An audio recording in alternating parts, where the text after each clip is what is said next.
జ్యేష్ఠ స్థానంలో సంచరిస్తున్న చంద్రుని యొక్క ప్రభావం వల్ల కుంభరాశి వారు ఈరోజు ఆరోగ్యం గురించి శ్రద్ధ తీసుకోవడం, అన్నింటినీ క్రమంగా సర్దుకోవడం చెయ్యండి. కొంచెం అదనంగా డబ్బు సంపాదించడానికి ఈరోజు మీ కొత్త ఆలోచనల్ని వాడండి. మీ స్నేహితులు మీ వ్యక్తిగత జీవితం గురించి ఒక మంచి సలహాని ఇవ్వవచ్చును.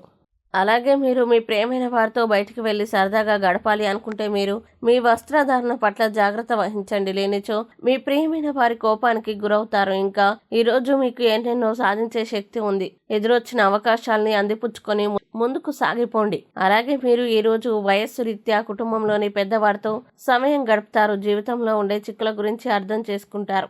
మీ వైవాహిక జీవితం ఈ మధ్య మరీ సరదాగా లేకుండా సాగుతోంది. మీ జీవిత భాగస్వామితో మాట్లాడి కాస్త డిఫరెంట్గా ఏమన్నా ప్లాన్ చేయండి. ఇక కుంభరాశి వారు ఈరోజు వచ్చే ఇబ్బందుల్ని అధిగమించడానికి, అనుకూల పరిస్థితులు ఏర్పడడానికి దక్షిణామూర్తి అష్టకాన్ని పారాయణం చేయండి. అలాగే దగ్గరలోని శివాలయాన్ని దర్శించి రుద్రాభిషేకం చేస్తే మంచి విశేషమైన శుభ ఫలితాలని పొందుతారు.